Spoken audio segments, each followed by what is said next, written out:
Hello friends मुझे आप लोगों से एक इम्पोर्टेंट बात करनी है और मुझे आप लोगों की हेल्प की ज़रूरत है। क्योंकि फ्रेंड्स हमारा 5 यूट्यूब चैनल डिलीट हो गया है, जिसको लेकर अभी हम बहुत परेशान हैं और हम उसे रिकवर करने का कोशिश भी कर रहे हैं। पर हमें लगता है कि अभी आप जिस चैनल पर ये वीडियो देख रहे हैं वो चैनल भी कुछ दिनों के अंदर डिलीट हो सकता है। सो इसके लिए अभी हम लोग बहुत परेशान हैं और हमने डिसाइड किया है कि अभी हम फ़िलहाल अपने वीडियोज़ को यूट्यूब पर अपलोड नहीं करेंगे, बल्कि फेसबुक पेज पर अपलोड करेंगे। और जैसे ही यूट्यूब का ये इशू ख़त्म हो जाएगा तो हम फिर से अपने वीडियोज़ को यूट्यूब पर अपलोड करना शुरू कर देंगे। सो आप लोग हमारे फेसबुक पेज को फॉलो कर लीजिए। हम अपनी सारी ओल्ड वीडियोज़ को भी अपलोड कर देंगे और हो सकता है कि हम फिर से एक नया चैनल क्रिएट करें तो उसका अपडेट हम फेसबुक और इस चैनल दोनों पर दे देंगे। तो आप लोग हमारे फेसबुक पेज को फॉलो कर लीजिए। इसका लिंक मैंने नीचे डिस्क्रिप्शन में दे दिया है। और अगर कोई यूट्यूबर हमारी ये वीडियो देख रहे हैं तो प्लीज़ हमारी मदद कीजिए। आप इस वाले जीमेल पर हमसे मैसेज करके बात कर सकते हैं या आप अपना कॉन्टैक्ट नंबर इस जीमेल पर दे सकते हैं, हम आपसे खुद कॉन्टैक्ट कर लेंगे। सो फ्रेंड्स, अब आगे जो भी डिसीजन होगा वो हम आपको बताते रहेंगे। इस कहानी की इस पार्ट में हम एक लड़की को देखते हैं जो एक बूढ़ा शख्स के सामने बैठकर रो रही होती है और हम उस बूढ़े शख्स का सिचुएशन देखते हैं तो हमें पता चलता है कि वो बूढ़ा शख्स अब किसी भी वक्त मर सकता है। हम देखते हैं उस बूढ़े शख्स का डिसाइपल वहीं पर ही होता है। तभी वो लड़की अपनी आंसू पूछते हुए कहती है, एल्डर जाओ आपको क्या हुआ है? आखिरकार आपके जाने के बाद मैं क्या करूंगी? अभी हम इधर उस बूढ़े शख्स के 2 डिसाइपल को देखते हैं, जिसमें से पहला डिसाइपल ये कुनहाई होता है और 5वां डिसाइपल लीशान होता है। 5वां डिसाइपल कहता है, सीनियर ब्रदर हमारे मास्टर का पावर लगभग खत्म ही हो गया है, आखिरकार अब हम लोग क्या करें? तभी पहला डिसाइपल कहता है, अब हम लोग क्या ही कर सकते हैं, हम लोगों को आय या कल्टीवेशन सीखने के लिए दूसरे एल्डर के पास जाना चाहिए। नहीं तो तुम क्या चाहते हो कि मैं यहीं पर रुकूं और इसके मरे हुए बॉडी का अंतिम संस्कार करवाऊं? तभी तीसरा डिसाइपल वुफेंग कहता है, हमारे मास्टर तो सचमुच बहुत ही ज्यादा यूजलेस है। वो कुछ दिनों पहले एक बेकार से मिशन पर गए थे और जब वो मिशन से वापस लौटे हैं तो वो बहुत ही ज्यादा घायल हो गए थे। मुझे तो ऐसा लगता है कि इस बार वो नहीं बच सकते हैं। अभी सेकंड डिसाइपल लिंग होरोन मन में सोचता है, मैंने अगर मास्टर का मार्शल आर्ट स्किल लीक नहीं किया होता तो ये बूढ़ा आदमी इतनी आसानी से नहीं मर सकता था। और ये कहते हुए वो मन ही मन मुस्कुरा रहा होता है। तभी चौथा डिसाइपल वैंगजंग कहता है, वो अब यहाँ पर कुछ देर में मर ही जाएंगे और हम लोगों ने इस समय का बहुत ही ज्यादा लंबे समय से इंतजार किया है। यहाँ पर अभी भी कुछ ऐसे एल्डर है जो हम लोगों को एक्सेप्ट करना चाहते हैं। मैं अब सेकेंड एल्डर के पास जा रहा हूँ, जिसके पास सबसे ज्यादा फीमेल डिसाइपल है, और मैं वहाँ पर जाकर उन्हीं से कल्टीवेशन सीखूंगा। तभी हम वहीं पर उस लड़की को देखते हैं जो कुछ देर पहले रो रही होती है। वो उन लोगों पर चिल्लाते हुए और गुस्सा करते हुए कहते हैं, तुम कमीने लोग, अगर यहाँ पर एल्डर जाओ ने तुम लोगों का देखभाल नहीं किया होता और तुम लोगों को अच्छी तरह से कल्टीवेशन नहीं सिखाया होता तो तुम लोग कल्टीवेशन अच्छी तरह से कर भी नहीं पाते और इमोर्टल के पाथ पर भी नहीं आ पाते। तुम लोग तो जानवर से भी बदतर हो। तुमसे अच्छा तो जानवर होते हैं जिन्हें खाना खिलाया जाए तो वो भी अपने मालिक का वफादार होते हैं। यह सुनकर वहाँ पर जितने भी डिसाइपल होते हैं सभी अपने पावर को रिलीज करने लगते हैं। तभी हम थर्ड डिसाइपल को देखते हैं, वो उस लड़की को एक जोरदार थप्पड़ मारता है जिस वजह से वो लड़की दूर जाकर गिरती है। और थर्ड डिसाइपल कहता है, तुम्हें हम लोगों को कुछ रिस्पेक्ट देना चाहिए, तुम्हें ऐसा लगता है कि तुम मुझसे बात करने के लायक हो? और ये कहते हुए वो अपना डरावना लुक देने लगता है। तभी दूसरा डिसाइपल कहता है, थर्ड ब्रदर आखिरकार इस बेकार से लूजर को कुछ भी कहने से कोई भी फर्क नहीं पड़ता है। अगर ये यहाँ पर रहना चाहती है तो हम लोग इसे यहीं पर ही छोड़ देते हैं। और वो सभी लोग एल्डर जाओ के पास जितना भी सामान होता है सभी को अपने पास रख लेते हैं और वहाँ से जाते हुए कहते हैं, इस एल्डर के पास जितने भी सामान थे हम लोगों ने ले लिया है। यह सुनकर बाकी डिसाइपल हंसने लगता है और कहता है, हाँ अब यूजेस एल्डर के पास कुछ भी नहीं है और उन दोनों की जोड़ी बहुत ही ज्यादा अच्छा है। एक एल्डर जो कि बहुत ही ज्यादा यूजलेस है और एक फीमेल स्लेव जो कि बहुत ही ज्यादा यूजलेस है, उन दोनों की जोड़ी अच्छी से जमेगी। और हम देखते हैं ये कहते हुए वहाँ का डिसाइपल कभी हंसते हुए निकल जाता है। इधर हम उस फीमेल को देखते हैं, वो कांपते हुए उठते हुए कहती है, तुम गद्दार कहीं के, तुम लोग तो बहुत ही बड़े धोखेबाज हो। तभी हम एल्डर जाओ को देखते हैं, वो उस लड़की को बुलाने लगता है। ये सुनकर वो लड़की कहती है, एल्डर जाओ क्या आप ठीक है? आप बिल्कुल भी चिंता मत कीजिए, वे लोग तो बेकार लोग थे जो आपको इस समय में छोड़कर चले गए हैं। मैं आपका सबसे अच्छा सर्वेंट हूँ, मैं आपको अच्छे से देखभाल करूंगी। तभी एल्डर जाओ कराहते हुए आवाज से कहते हैं, मैं जब तुम्हें अपने पास माउंटेन पर लाया था तो मैंने तुम्हें कभी भी अपना डिसाइपल नहीं बनने के लिए पूछा था और नहीं कल्टीवेशन में कभी तुम्हें गाइड किया हूँ। क्या तुम इसके लिए मुझे ब्लेम कर रही हो? वो फीमेल स्लेव घबराते हुए कहती है, मास्टर आप ऐसा बिल्कुल भी मत कहिए, क्योंकि मुझे पता है कि मेरे पास न तो रूट है और ना मेरे अंदर कोई टैलेंट है, जिसके वजह से मैं कल्टीवेशन नहीं कर पाऊंगी। और शुरुआत में एल्डर जाओ ने मेरी जान बचाई है, जो कि मेरे लिए बहुत ही ज्यादा अच्छी बात है। अगर मास्टर उस वक्त मुझे नहीं मिले होते और मुझे नहीं बचाए होते तो मैं अब तक जिंदा भी नहीं होती, और इसके लिए मैं आपका बहुत ही ज्यादा आभारी हूँ। और मैं कभी भी आपको कंप्लेन नहीं करूंगी किसी भी चीज के लिए। मुझे यहाँ पर अफसोस बस इस बात से हो रही है कि यहाँ पर बेकार से लोग मजे में जिंदगी जी रहे हैं और जो यहाँ पर अच्छा आदमी है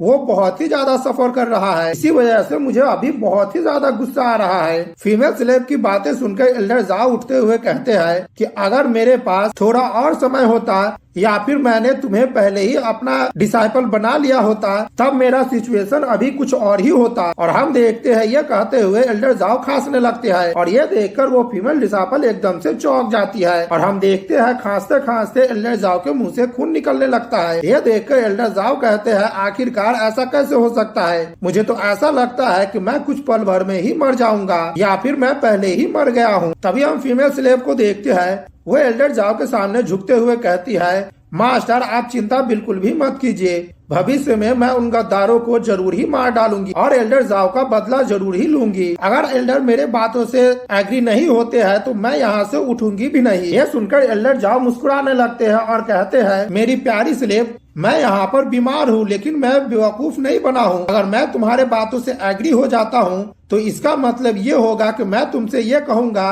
कि तुम जाओ और जाकर वहाँ पर मर जाओ। ये देखकर फीमेल स्लेव कहती है, एल्डर जाओ आप प्लीज मूव मत कीजिए, नहीं तो आपकी तबीयत और भी ज्यादा बिगड़ जाएगी। तभी हम एल्डर जाओ को देखते हैं, वो अपने पास से एक बोतल निकालते हुए कहता है, ये मेरे पास आखिरी सामान है जो कि कंडेंसन पिल का एसेंस है। हालांकि पिछली बार जो मैंने तुम्हें पिल दिया था ये उतना ज्यादा अच्छा नहीं है, लेकिन ये फिर भी इसका इफेक्ट कुछ न कुछ तो होगा ही। फीमेल स्लेव कहती है, एल्डर जाओ आप चिंता मत कीजिए, आप यहाँ पर कुछ और देर तक लेट जाइए और आराम कीजिए। एल्डर जाओ कहते हैं, ठीक है तुम मेरे बारे में चिंता मत करो, मैं यहाँ पर इतना जल्दी नहीं मरने वाला हूँ। लेकिन हम देखते हैं इतना कहते हुए एल्डर जाओ वहाँ पर खांसने लगते हैं और उनके मुंह से खून भी निकलने लगता है। साथ ही में उनके हाथ में जो पिल का बोतल होता है वो भी गिर जाता है और हम देखते हैं उनका आंख धीरे धीरे बंद होने लगता है। जहाँ पर फीमेल स्लेव कह रही होती है, एल्डर आप यहाँ पर गुस्सा मत कीजिए, मैं आपसे यहाँ पर कुछ भी नहीं कहूंगी और नहीं मैं आपका डिसाइपल बनना चाहती हूँ, प्लीज आप अपने आंखों को खोल लीजिए। और हम देखते हैं एल्डर जाओ अपने आंखों को वहाँ पर बंद कर लेते हैं और मन में सोचते हैं, ओह तो मौत ऐसा फील देता है।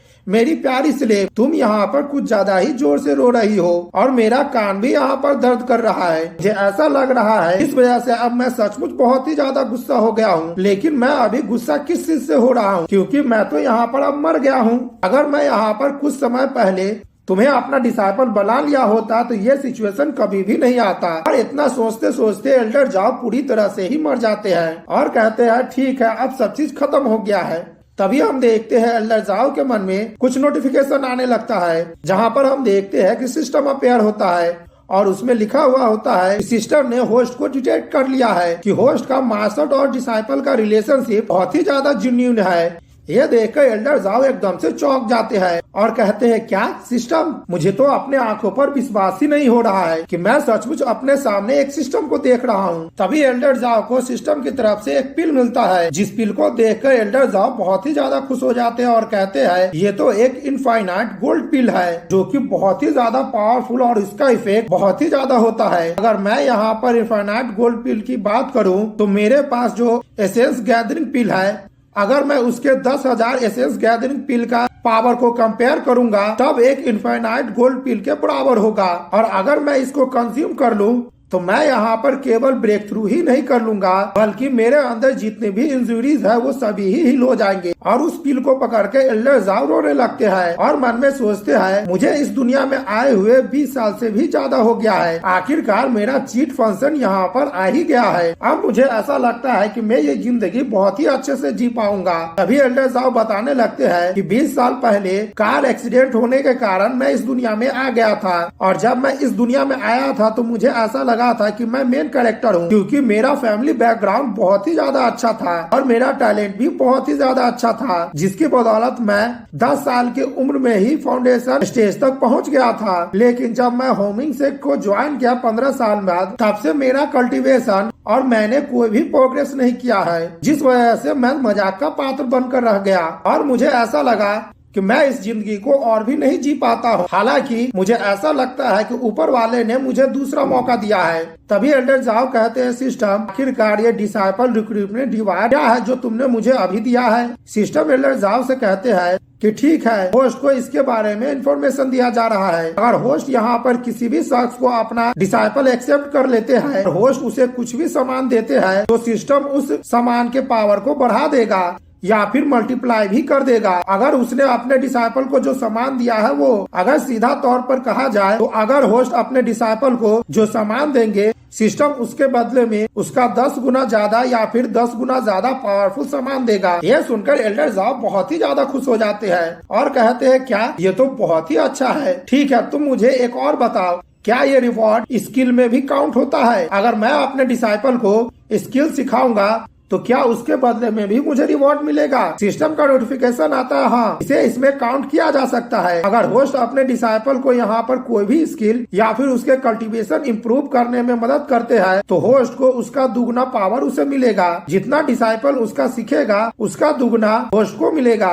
अगर सिंपल तौर पर बताऊं तो अगर होस्ट अपने डिसाइपल का 200 दिन का पावर बढ़ाएगा तो होस्ट को उसका 2 गुना ज्यादा कल्टीवेशन पावर मिलेगा। जैसे अगर होस्ट अपने डिसाइपल को कोई स्वॉट टेक्निक सिखाते हैं जो कि लो लेवल का स्वॉट टेक्निक हो, तो उसके बदले में होस्ट को हाई लेवल का स्वॉट टेक्निक रिवॉर्ड में दिया जाएगा और इसके लिए होस्ट को प्रैक्टिस भी नहीं करना पड़ेगा। तभी एल्डर जाओ इनफाइनाइट गोल्डन पिल को देखते हुए कहता है, अगर क्या होगा जो मेरे हाथ में यहाँ पर इनफाइनाइट गोल्डन पिल है वो मैं अपने डिसाइपल को दे दूंगा, तो क्या उसके बदले में मुझे रिवॉर्ड मिलेगा? सिस्टम से नोटिफिकेशन आता है, नहीं, जो भी रिवॉर्ड या फिर सामान सिस्टम के द्वारा दिया जाता है उसका रिवॉर्ड फिर से दोबारा नहीं दिया जाएगा। हालांकि अगर सिस्टम के द्वारा कोई भी स्किल दिया जाता है या फिर कोई टेक्निक दिया जाता है, अगर होस्ट उसे अपने डिसाइपल को सिखाते हैं तो इसका रिवॉर्ड होस्ट को दिया जाएगा। यह सुनकर एल्डर जाओ उस पिल को खाते हुए कहते, ओ तो ये उतना ज्यादा सिंपल भी नहीं है। मुझे ऐसा लगता है कि इसके अंदर कुछ लूप तो होना ही चाहिए।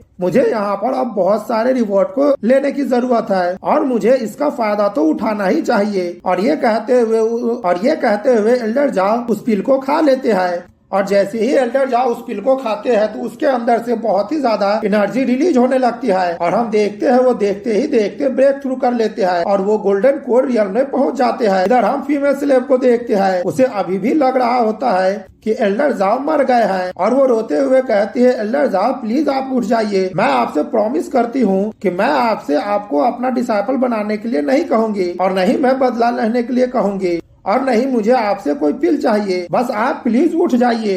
तभी एल्डर जाओ फीमेल स्लेव के सर के ऊपर हाथ रखते हुए कहते हैं, बेवकूफ जी, मास्टर होने के नाते मैं तुम्हें पहली बात सिखाने वाला हूँ और तुम्हें इसको अच्छे से ध्यान रखना है। और हम देखते हैं वो फीमेल स्लेव जैसे ही एल्डर जाओ को देखती है तो वो एकदम से शॉक्ड हो जाती है, जहाँ पर एल्डर जाओ कहते हैं, अगर तुम यहाँ पर किसी से बदला लेना चाहते हो तुम्हें उससे बदला ले लेना चाहिए, बल्कि मैं तो ये कहता हूँ कि दूसरे शख्स ने तुम्हें जितना जख्म दिया है उसका तुम्हें दुगना लौटाना चाहिए उसे। इधर हम 6 पीक का सीन देखते हैं जहाँ पर हम एल्डर जाओ के थर्ड डिसाइपल जो कि वूफेंग होता है हम उसको देखते हैं। वो वहाँ पर कह रहा होता है कि मेरा नाम वूफेंग है और मैं यहाँ पर एल्डर जाओ जुआन का सारे सीक्रेट स्किल को लेकर आया हूँ जो कि 7 पीक के लीडर है और मैं इस स्किल को एल्डर वैंग को प्रेजेंट के तौर पर देना चाहता हूँ। और इस तरह से मैं अपना सिंसियरिटी एल्डर वैंग को दिखा रहा हूँ। तभी हम देखते हैं एल्डर वैंग उस स्किल को अपने हाथ में लेते हुए कहता है, जाओ जुआ ने तो सचमुच बहुत ही अच्छा डिसाइपल को बनाया है। और हमें यहाँ पर उस शख्स से इंट्रोड्यूस करवाया जाता है जो कि 6 पीक का लीडर होता है और साथ ही में लॉ इन्फॉर्मेंस हॉल का एल्डर भी होता है और उसका नाम वैंग एन होता है। एल्डर वैंग कहते हैं, एल्डर जाओ हमारे हर्मिंग सेक्ट का एक समय में इनविजिबल जीनियस था, लेकिन वो आज इस तरह का पर्सन बन गया है। मैंने इसकी बिल्कुल भी उम्मीद नहीं की थी। और वो वूफेंग से कहता है, अगर तुम यहाँ पर मेरा डिसाइपल बनना चाहते हो और मुझसे कुछ सीखना चाहते हो तो तुम्हारे लिए यहाँ पर मेरे पास कुछ काम है। अगर तुम यहाँ पर उस काम को कर देते हो तो मैं तुम्हें अपना डिसाइपल तुरंत ही स्वीकार कर लूंगा। और वो एक चीज देते हुए कहता है, ये एक स्पिरिचुअल वेपन है जो कि किसी भी शख्स के स्पिरिचुअल लूट को उसके शरीर से अलग कर सकता है। अगर एक बार तुम एल्डर जाओ के शरीर से स्पिरिचुअल लूट को अलग कर दोगे और उसे मुझे लाकर दे दोगे तो मैं तुम्हें अपना डिसाइपल तुरंत ही एक्सेप्ट कर लूंगा और वो भी मैं तुम्हें अपना डायरेक्ट डिसाइपल करूंगा। लेकिन तुम्हें इस सामान को अच्छे से हैंडल करना होगा क्योंकि ये सामान बहुत ही ज्यादा खतरनाक है। अगर ये एक बार किसी पर इस्तेमाल कर लिया जाए तो उसे फिर ठीक नहीं किया जा सकता है और न ही उस शख्स के स्पिरिचुअल लूट को जोड़ा जा सकता है। और इसका इस्तेमाल करने का टेक्निक बहुत ही ज्यादा सीक्रेट टेक्निक है। तभी हम वूफेंग को देखते हैं, वो डेविल से स्माइल देते हुए उस सामान को उठा लेता है और कहता है, एल्डर वैंग आप बिल्कुल ही निशांत हो जाइए, मेरा नाम वूफेंग है और आपके दिए गए मिशन को मैं आराम से ही कंप्लीट कर लूंगा और मैं उसमें फेल बिल्कुल भी नहीं होऊंगा। वूफेंग इतना कह ही रहा होता है, अभी हम देखते हैं पीछे से एक तेजी से स्वॉर्ड उड़कर आता है और वूफेंग को सीधा जाकर लगता है और वहाँ पर जोरदार धमाका होता है। हम देखते हैं वहाँ से जैसे ही धुआं हटता है तो वूफेंग की हालत पूरी तरह से खराब हो गई होती है। तभी एल्डर जाओ कहते हैं, तुम्हें मेरे पास आने की बिल्कुल भी जरूरत नहीं है। यह सुनकर वूफेंग एकदम से शॉक्ड हो जाता है और उसके शरीर से पसीने छूटने लगते हैं। तभी वो अपने सामने देखता है कि एल्डर वैंग ने जो सामान दिया होता है उसका इस्तेमाल उसकी के ऊपर हो गया होता है और हम देखते हैं वो सामान वूफेंग के स्पिरिचुअल लूट को ऑब्जर्व कर लेता है, जो देखकर वूफेंग एकदम से शॉक्ड हो जाता है और चिल्लाते हुए कहता है, नहीं, मैं यहाँ पर इस तरह से मरना नहीं चाहता हूँ, मेरा इमॉर्टल की जर्नी अभी तो शुरुआत ही हुआ है। तभी हम एल्डर वैंग को देखते हैं, वो घबराते हुए कहता है, आखिरकार यहाँ पर कौन है। तभी वो ऊपर देखता है तो वहाँ पर एल्डर जाओ होता है। इसे देखकर एल्डर वैंग कहते हैं, जाओ यान तुम तो बिल्कुल ही ठीक हो। और हम एल्डर जाओ को देखते हैं, वो वहाँ पर अपने स्वॉर्ड पर उड़ता हुआ आ गए होते हैं और कहते हैं, एल्डर वैंग तुम मेरा यहाँ पर स्पिरिचुअल लूट चाहते हो तो आखिरकार तुम खुद ही आकर मेरा स्पिरिचुअल लूट क्यों नहीं ले लेते हो। एल्डर जाओ की बातें सुनकर एल्डर वैंग घबराते हुए कहते हैं, मैं तो यहाँ पर बस ऐसे ही कुछ कह रहा था। एल्डर जाओ आप मेरे मजाक की बातों को सीरियसली मत ले लीजिए, मैं आपके डिसाइपल के साथ यहाँ पर मजाक ही कर रहा था। और एल्डर वैंग अपने मन में सोचते हैं, इस डिसाइपल ने तो मुझसे ये कहा था कि ये कचरा एल्डर यहाँ पर मर गया हुआ है, लेकिन मुझे ऐसा क्यों फील हो रहा है कि इसका ऑरा और भी ज्यादा स्ट्रॉन्ग हो गया है। मुझे तो ऐसा लग रहा है कि एल्डर जाओ ब्रेक थ्रू करके गोल्डन कोर रियल में पहुंच गया है। एल्डर वैंग की बातें सुनकर एल्डर जाओ कहते, ओह तो आप यहाँ पर मजाक कर रहे हैं और अपने स्वॉर्ड स्किल को एक्टिवेट करते हुए कहते हैं, लेकिन मैं यहाँ पर मजाक नहीं कर रहा हूँ एल्डर वैंग। अपने सामने इतना ज्यादा स्वॉर्ड टेक्निक को देखकर एल्डर वैंग एकदम से शॉक्ड हो जाते हैं और उनका आंख खुला का खुला ही रह जाता है और वो मन में सोचते हैं, ये तो सर्जनिंग वेव स्वॉर्ड टेक्निक है जो कि बहुत ही ज्यादा पावरफुल स्वॉर्ड टेक्निक है। एल्डर जाओ और मैं हर्मिंग सेक्ट में हम दोनों ने एक साथ ही ज्वाइन हुआ था, लेकिन उसने वहाँ पर सर्जिंग वेविंग स्वॉर्ड टेक्निक को खुद से ही बनाया था, जिस वजह से उसने लीडर का फेवर भी गेन कर लिया था और इस सेक्ट के जितने भी मेजर कल्टीवेशन रिसोर्स था सभी उनको मिल गया था। हालांकि बाद में मैंने बहुत ही ज्यादा मेहनत किया था और गोल्डन कोर रियल में ब्रेक थ्रू कर लिया था और ये यहाँ पर गुड फॉर नथिंग बन गया था। और हम देखते हैं ये कहते हुए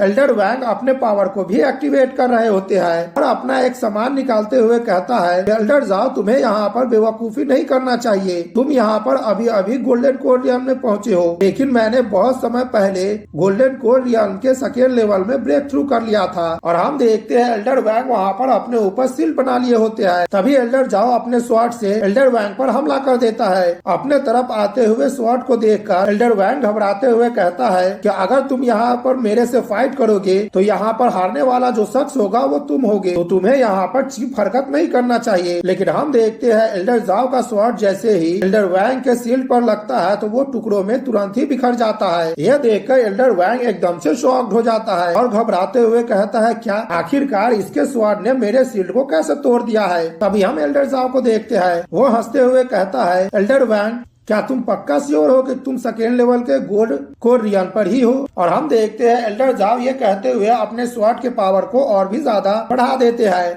जिस वजह से एल्डर वैंग पर और भी ज्यादा तेजी से हमला होने लगता है। अपने ऊपर इतना ज्यादा तेज और इतना ज्यादा पावरफुल हमला होता हुआ देख एल्डर वैंग उस हमले से बचने लगते हैं और अपने मन में सोचते हैं कि अभी यहाँ पर एल्डर जाओ ने जिस पावर का इस्तेमाल किया है, मुझे ऐसा लग रहा है कि एल्डर जाओ गोल्डन कोरियन के 3rd लेवल पर है, नहीं तो उससे हायर लेवल पर है। एल्डर वैंग इतना सोच ही रहा होता है तभी एक स्वॉर्ड आकर उसके हाथ में लग जाता है, जिसके दर्द के कारण एल्डर वैंग बहुत ही ज्यादा चिल्लाने लगते हैं और हम देखते हैं वो तुरंत ही पीछे खसक जाते हैं और कहते हैं, तुम कमीने कहीं के, अगर तुम मुझे यहाँ पर मार डालोगे तो सेठ तुम्हें यहाँ पर बिल्कुल भी बख्शने वाला नहीं है। एल्डर जाओ अपने पावर को और भी बढ़ाते हुए कहता है, क्या ओह, तो तुम जो कह रहे हो वो सच है, तो ठीक है, मैं भी देखना चाहता हूँ कि अगर मैं यहाँ पर तुम्हें मार डालता हूँ तो सेठ मुझे क्या करता है और मुझे यहाँ पर कौन सा पनिशमेंट देता है। और ये कहते हुए वो एल्डर वैंग पर हमला कर देते हैं। सारे स्वॉर्ड एल्डर वैंग की तरफ ही जाने लगता है। यह देखकर एल्डर वैंग घबराते हुए कहता है, तुम कमीने जाओ जवान, मैं तुम्हें बिल्कुल भी नहीं छोड़ने वाला हूँ। मेरे पास कोई भी मौका नहीं है,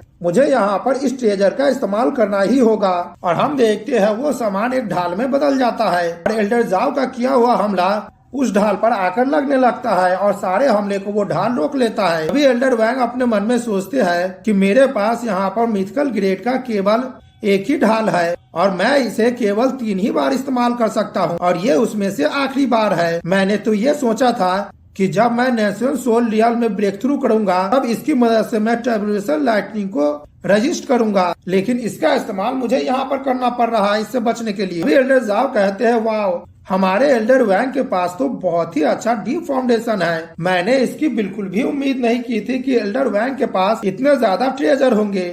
मुझे ऐसा लगता है कि इतने सालों से एल्डर वैंग ने बहुत सारे ट्रेजर को अपने पास छुपाया है। ठीक है, तो मैं यहाँ पर अब अपने इस मूव का इस्तेमाल करने वाला हूँ और देखता हूँ कि एल्डर वैंग का ये ट्रेजर इस हमले को रोक पाता है या फिर नहीं। और हम देखते हैं एल्डर जाओ वहाँ पर अपने पावर को बढ़ा देता है, जिसमें से डार्क लाइटनिंग एनर्जी निकलने लगती है और वो सीधा एल्डर वैंग की तरफ ही बढ़ने लगता है। ये देखकर एल्डर वैंग बहुत ही ज्यादा घबरा जाते हैं और कहते हैं, तुम कमीने जाओ कहीं के, आखिरकार तुम्हारे ऐसे करने की हिम्मत कैसे हुई। तभी एल्डर जाओ कहते हैं, आखिरकार ऐसा करने की मेरी हिम्मत क्यों नहीं होगी। और हम देखते हैं वो अपने पावर को और भी ज्यादा थोड़ा बढ़ा देता है और हम देखते हैं वो हमला जैसे ही उस ढाल पर लगता है कि वो ढाल वहाँ पर तुरंत ही टूट जाता है। अपने ढाल को इस तरह से टूटता हुआ देख एल्डर वैंग बहुत ही ज्यादा घबरा जाता है और वो हमला सीधे जाकर एल्डर वैंग पर लगता है, जिसका इम्पैक्ट बहुत ही ज्यादा होता है और हम देखते हैं वहाँ का फ्लोर भी टूट गया होता है। अगला सीन हम थोड़ी देर बाद देखते हैं जहाँ से धुआं हटा होता है और एल्डर जाओ वहीं पर उतर गए होते हैं। हम एल्डर वैंग को देखते हैं, उस हमले की वजह से उनका पूरा कपड़ा फट गया होता है और साथ ही में उनके पूरे हालत खराब हो गया होता है। और एल्डर वैंग जैसे ही एल्डर जाओ को अपने सामने आता हुआ देखता है तो वो एकदम से घबराने लगता है और कहता है,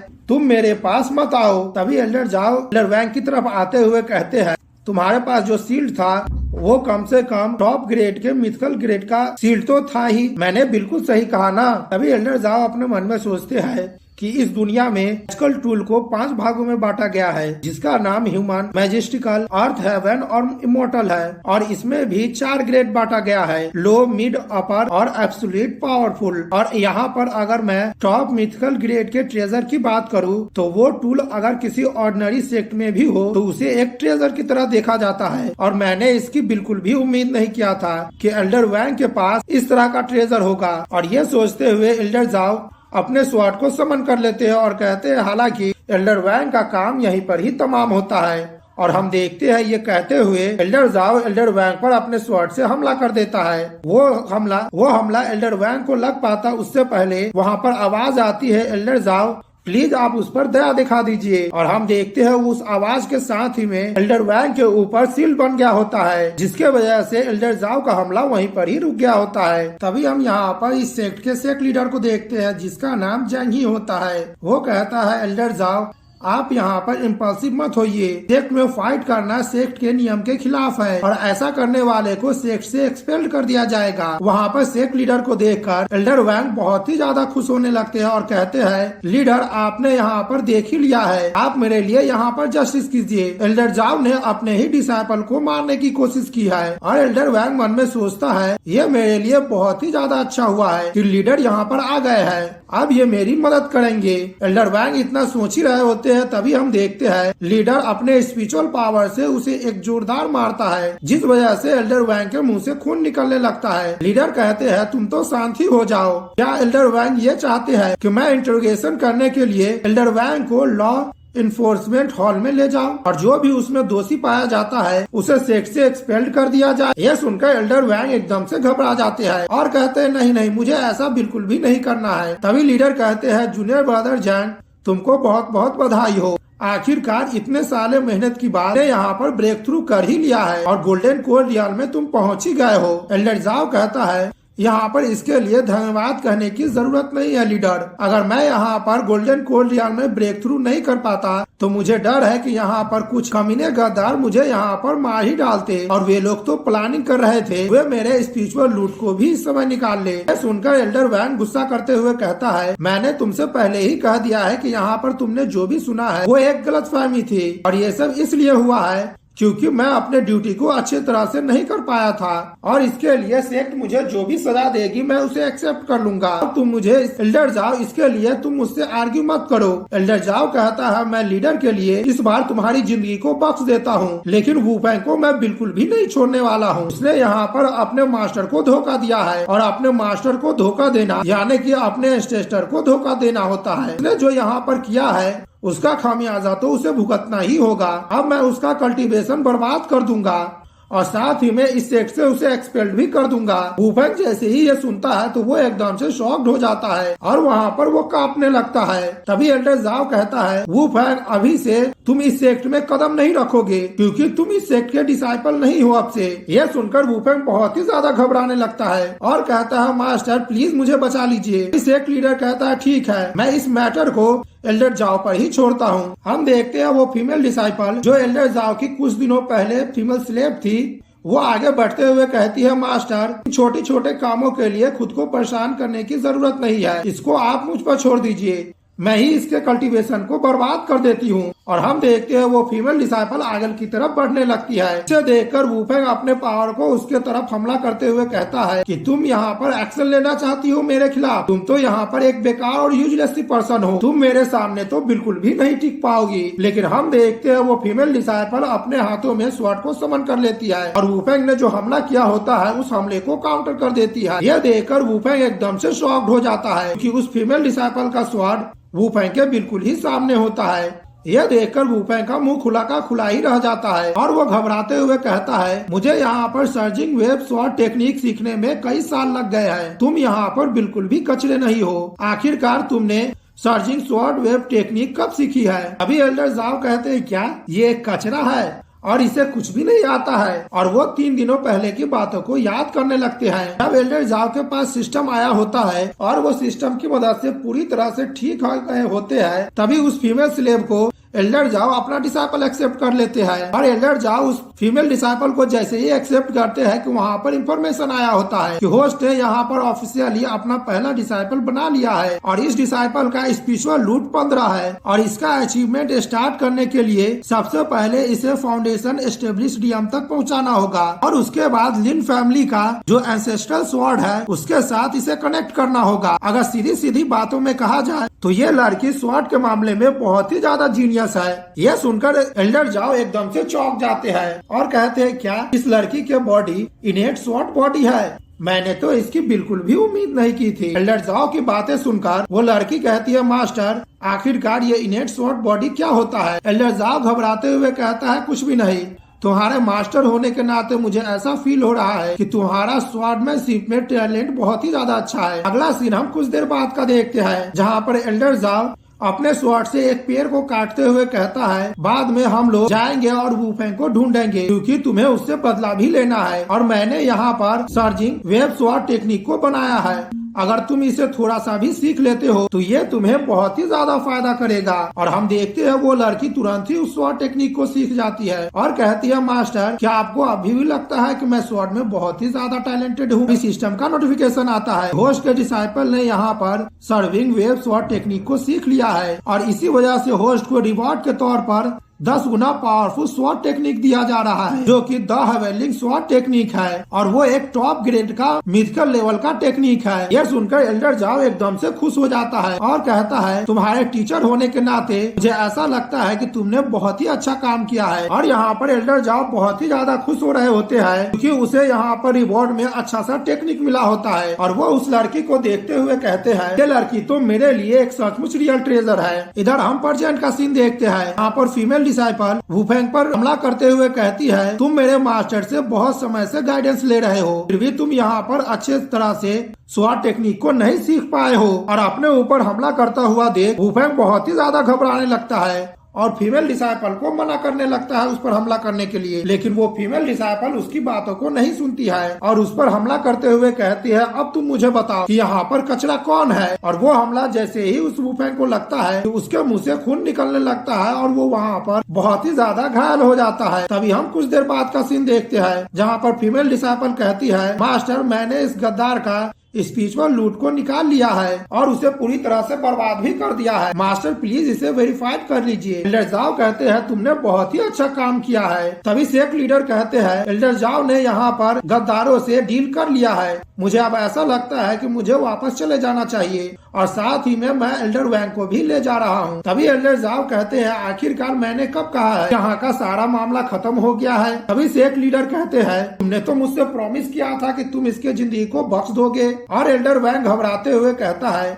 कि आखिरकार तुम्हारा ये कहने का क्या मतलब है और अब तुम यहाँ पर मुझसे क्या चाहते हो। एल्डर जाओ डेविल से स्माइल देते हुए कहता है, मैंने ये कहा था कि मैं तुम्हारी जिंदगी को बख्श दूंगा, लेकिन मैंने ये नहीं कहा था कि मैं तुम्हें ऐसे ही यहाँ से जाने दूंगा। अब तुम यहाँ से सही सलामत जाते हो या फिर नहीं, वो तुम पर डिपेंड करता है कि तुम बचने के लिए यहाँ पर मुझे क्या देते हो। सुनकर एल्डर वैंग बहुत ही ज्यादा गुस्सा करने लगते हैं। तभी एल्डर वैंग झूठा सा स्माइल देते हुए कहता है, ठीक है मैं समझ गया हूँ कि एल्डर जाओ क्या चाहते हैं। और अपना स्टोरेज बैग निकालते हुए कहता है, मेरा जितना भी सामान है सभी इस बैग के अंदर है और मैं आशा करता हूँ कि एल्डर जाओ इससे डिसअपॉइंट नहीं होंगे। एल्डर जाओ उस बैग को लेते हुए कहता है, एल्डर वैंग तो बहुत ही ज्यादा अक्लमंद पर्सन है। एल्डर वैंग इस सब चीज के लिए आपका बहुत बहुत शुक्रिया।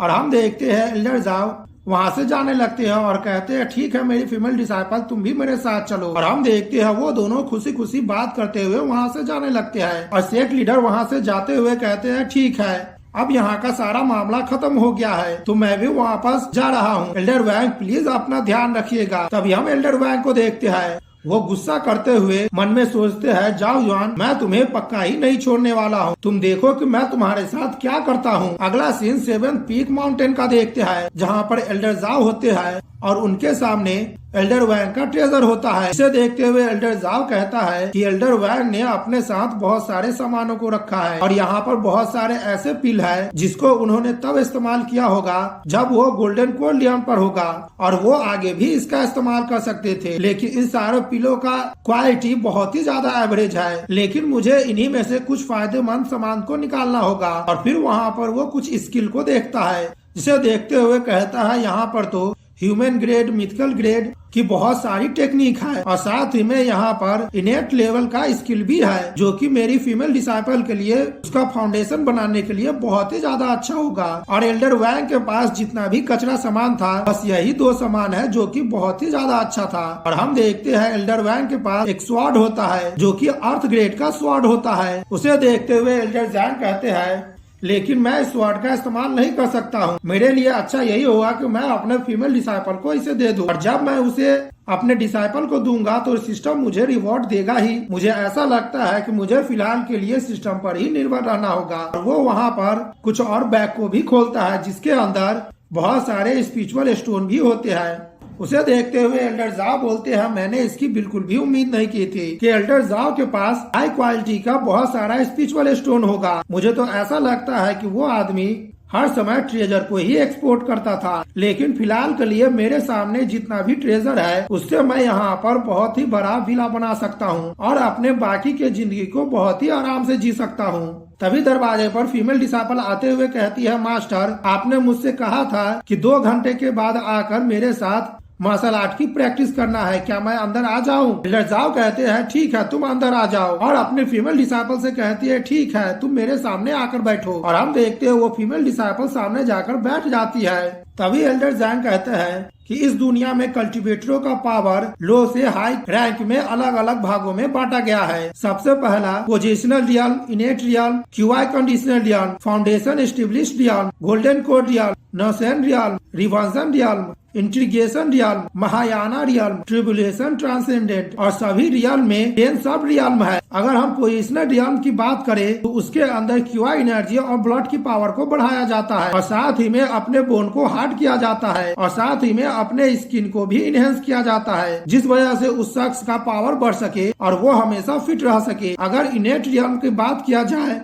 तो उसमें क्यूआई ब्लड की एनर्जी को और भी ज्यादा बढ़ाया जाता है, और साथ ही में उसके इंटरनल ऑर्गेन को स्ट्रेंथ दिया जाता है ताकि वो पावरफुल टेक्निक को सीख सके और अपने बॉडी को भी डिफेंस कर सके। और जो शख्स एक बार इमॉर्टल में ट्रांसफॉर्म हो जाता है उसके लिए पहले ट्रिब्यूलेशन से गुजरना होता है, लेकिन ये सब अभी मिथिकल है और इसके बारे में बताना उतना जरूरी भी नहीं है। तभी एल्डर जाओ अपना पावर फीमेल डिसाइपल में ट्रांसफर करते हुए कहता है, मैं तुम्हें यहाँ पर कुछ स्किल को सिखा देता हूँ जो कि इनर रियम के लिए काफी होगा, तुम उसे प्रैक्टिस करने में अपना बेस्ट देना। फीमेल डिसाइपल कहती है, ठीक है मास्टर, मैं आपकी बातों को समझ गया हूँ। एल्डर जाओ कहते हैं, तुम्हें कुछ हफ्तों तक बहुत ही ज्यादा कड़ी मेहनत करना होगा ताकि तुम अपने पावर को बढ़ा सको।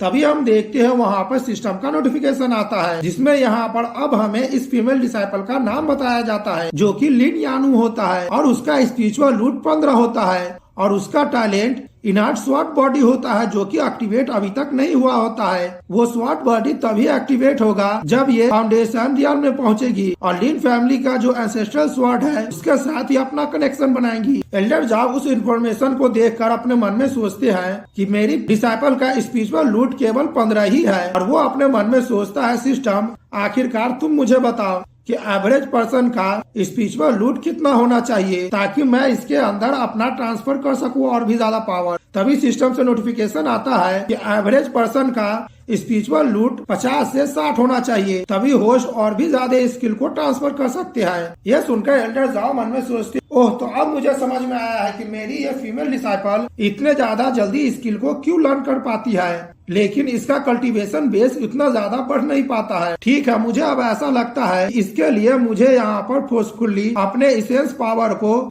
इसके अंदर ट्रांसफर करना होगा ताकि मैं इसके मैरो और इसके एसेंस को अच्छी तरह से क्लीन कर सकूं, फिर इसका स्पिरिचुअल रूट का पावर और भी ज्यादा बढ़ जाएगा। और हम देखते हैं एल्डर जाओ अपने पावर से उस फीमेल डिसाइपल की स्पिरिचुअल रूट के पावर को बढ़ाने लगता है, और हम देखते हैं देखते ही देखते लिन यानू पोजिशनल रियल के पीक स्टेज पर पहुंच जाती है। लिन यानू अपने पावर को बढ़ा हुआ देखकर एकदम से शॉक्ड हो जाती है और कहती है, मास्टर क्या आपने मेरे पावर को बढ़ाने के लिए अपने इम्पावर का इस्तेमाल किया है? मैंने पहले भी सुना है कि अगर कोई शख्स अपने इम्पावर का बहुत ही ज्यादा इस्तेमाल करता है तो वो अपने बहुत ही ज्यादा पावर को खो भी देता है, और इसका इफेक्ट कल्टीवेशन पर भी होता है, और साथ ही में उसका रियल भी नीचे की तरफ गिर जाता है, और यहाँ तक कि उसका स्पिरिचुअल रूट भी डैमेज हो जाता है। तभी एल्डर जाओ कहते हैं, तुम्हें मेरे बारे में सोचने की जरूरत नहीं है, मैं यहाँ पर बिल्कुल ही ठीक हूँ। तभी सिस्टम का नोटिफिकेशन आता है कि होस्ट ने अपना 100 दिनों का कल्टीवेशन पावर अपने डिसाइपल को ट्रांसफर किया है। अब होस्ट को यहाँ पर रिवॉर्ड के तौर पर उसका 5 गुना दिया जा रहा है,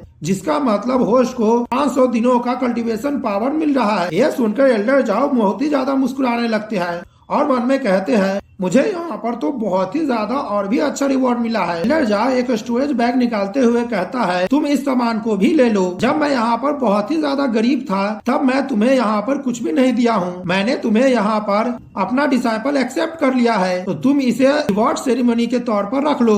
उस स्टोरेज बैग को देखकर लिन यानू बहुत ही ज्यादा खुश होने लगती है और कहती है मास्टर क्या ये सारा सामान मेरे लिए है? लड़जाओ कहते हैं हाँ। वहीं पर सिस्टम का नोटिफिकेशन आता है जिसमें लिखा हुआ होता है कि होस्ट ने अपने डिसाइपल को 3rd लेवल का रिफाइनिंग पिल दिया है और साथ ही में कुछ कंडेंसिंग पिल भी दिया है, जिसके बदले में होस्ट को अब 15 गुना ज्यादा रिवॉर्ड दिया जा रहा है और रिवॉर्ड के तौर पर 4th लेवल का ग्रेट रिफाइनिंग पिल दिया जा रहा है। लिन यानू कहती है मास्टर इसके लिए आपका बहुत बहुत शुक्रिया कि आपने मुझे यहाँ पर टेक्निक को सिखाया है। अगर आपको यहाँ पर कुछ भी मुझसे काम होगा तो प्लीज आप मुझे कह दीजिएगा, चाहे वो कितना भी ज्यादा मुश्किल भरा क्यों न हो। मैं बिना किसी झिझक के उस काम को आपके लिए जरूर ही करूंगा। तभी वहाँ पर सिस्टम का नोटिफिकेशन आता है कि डिसाइपल होस्ट के सामने सिंसियरिटी दिखा रही है, जिसके वजह से होस्ट को 20 गुना और भी ज्यादा रिवॉर्ड दिया जा रहा है और सिस्टम होस्ट को शॉर्ट कंट्रोलिंग टेक्निक दे रहा है, जो कि एक टॉप ग्रेड का लेवल टेक्निक है। लड़जाओ कहते हैं आखिरकार तुम मुझसे इतना ज्यादा पोलाइट क्यों हो रही हो? तुम वापस जाओ और जाकर प्रैक्टिस करो और अपने पावर को अच्छी तरह से समझो। तुम इसे अच्छी तरह से मास्टरेट कर लोगी तब मैं बचे हुए स्किल को तुम्हें सिखाऊंगा। यह सुनकर लिन यानू एकदम से शॉक्ड हो जाती है और कहती है क्या यहाँ पर और भी बहुत सारे स्किल है? तभी हम देखते हैं वहाँ पर सिस्टम का नोटिफिकेशन आता है जिसमें होस्ट को बहुत सारे स्किल मिले होते हैं, जो कि फिंगर वाइंडिंग स्वॉर्ड टेक्निक होता है और वो टॉप लेवल का 8th ग्रेड का टेक्निक होता है। लिन यानू कहती है मास्टर क्या ये आपके लिए सही होगा? आप मेरे लिए यहाँ पर खुद पर कुछ ज्यादा ही बोझ डाल रहे हैं। एल्डर जाओ कहते हैं मैं एक बहुत ही अच्छा टीचर हूँ, अगर तुम्हें मुझ पर विश्वास नहीं होता है तो तुम यहीं पर ही रुको। मैं अब एकांत में 3 दिनों के लिए जा रहा हूँ और जब मैं वापस आऊंगा तब मैं 5th लेवल का गोल्डन कोनरियम के एक्टिवेटर बन जाऊंगा। ये सुनकर लिन यानू कहती है ठीक है मास्टर, तब मैं आपके कमरे के दरवाजे के बाहर ही रहूंगी और मैं इस गेट को गार्ड करूंगी और मास्टर को प्रोटेक्ट करूंगी और किसी को भी यहाँ पर नहीं आने दूंगी। एल्डर जाओ कहते हैं ठीक है, तुम्हें इतना ज्यादा स्ट्रिक्ट होने की जरूरत नहीं है, तुम्हें अब वापस जाना चाहिए और मैंने तुम्हें जो सिखाया है उसे तुम्हें प्रैक्टिस करना चाहिए। लिन यानू कहती है ठीक है मास्टर, मैं आपसे आपको डिस्टर्ब नहीं करूंगी। तो दोस्तों ये स्टोरी यहीं पर ही ख़त्म होती है। इसके आगे की कहानी हम फेसबुक पेज पर अपलोड कर देंगे, आप वहां से इसके आगे की कहानी को भी देख सकते हैं।